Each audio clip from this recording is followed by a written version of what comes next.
جبری چیرہ دستیاں ہیں، جو اس کی بدماشیاں ہیں، جو خطے کا گنڈا بننا ہے، جو دنیا بھر میں انسانیت کو سبوتاژ کرنا ہے، یعنی انسانیت کو تحقیر کرنا ہے، یعنی لہو کی جو ہولی کھیلنی ہے، اس کے حوالے سے ہم بات کریں گے۔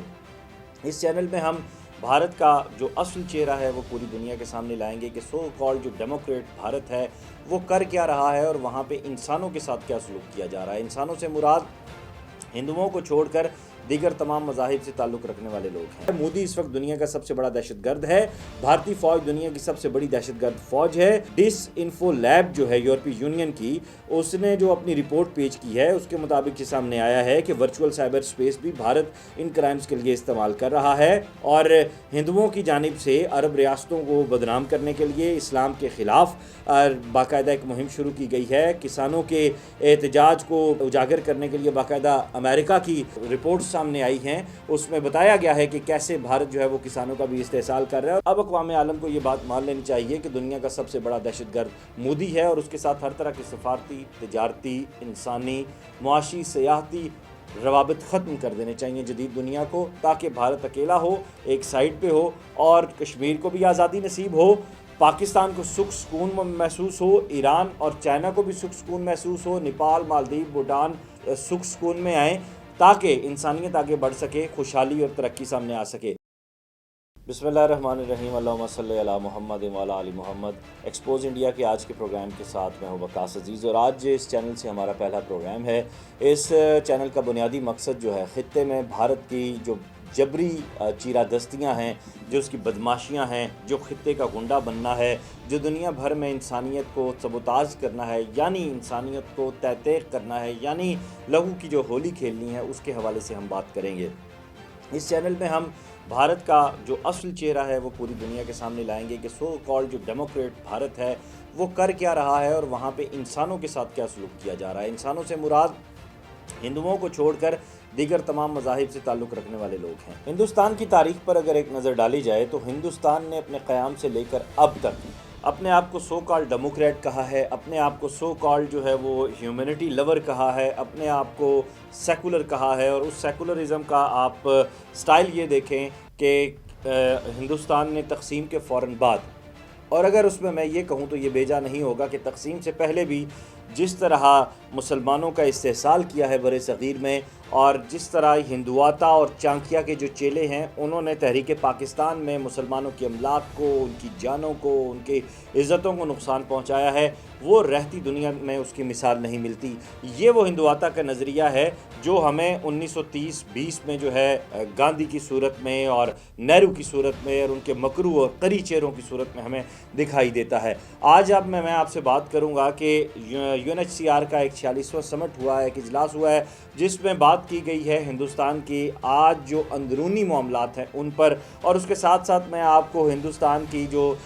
یہ ہندواتا کی تاریخ ہے، انسانیت کو نقصان پہنچانے کی جو تاریخ ہے، اس کے حوالے سے آگاہ کروں گا۔ اس میں اگر ہم دیکھیں تو سیکولرزم کی بات کرنے والا اور جمہوریت کی بات کرنے والا یہ جو